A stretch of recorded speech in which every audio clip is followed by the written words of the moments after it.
An induced EMF drives current around a circuit just as the EMF of a battery does. With a battery, conventional current is directed out of the positive terminal through the attached device and into the negative terminal. The same is true for an induced EMF, although the locations of the positive and negative terminals are generally not as obvious. Therefore, a method is needed for determining the polarity or algebraic sign of the induced EMF so the terminals can be identified. As we discuss this method, it will be helpful to keep in mind that the net magnetic field penetrating a coil of wire results from two contributions. One is the original magnetic field that produces the changing flux that leads to the induced EMF. The other arises because of the induced current, which, like any current, creates its own magnetic field.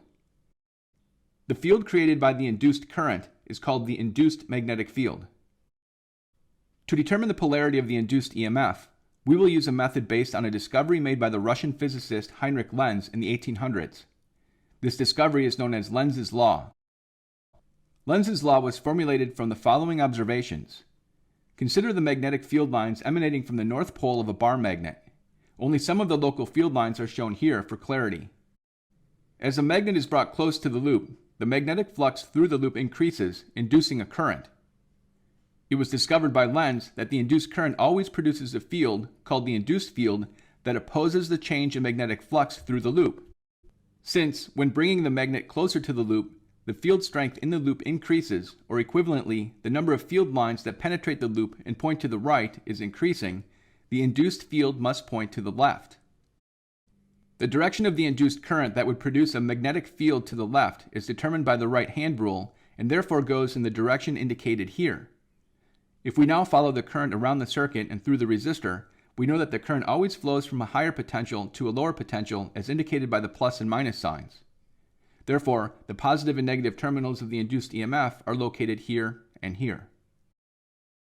We can now formally state Lenz's law as, the induced EMF resulting from a changing magnetic flux has a polarity that leads to an induced current whose direction is such that the induced magnetic field opposes the original flux change.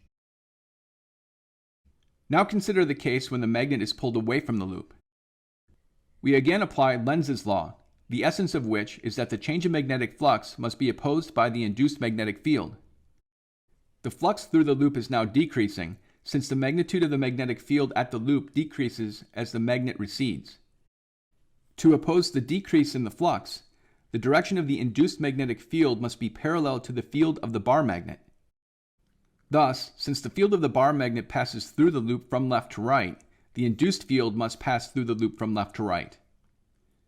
The direction of the induced current that creates this induced field is determined from the right-hand rule and is in the indicated direction.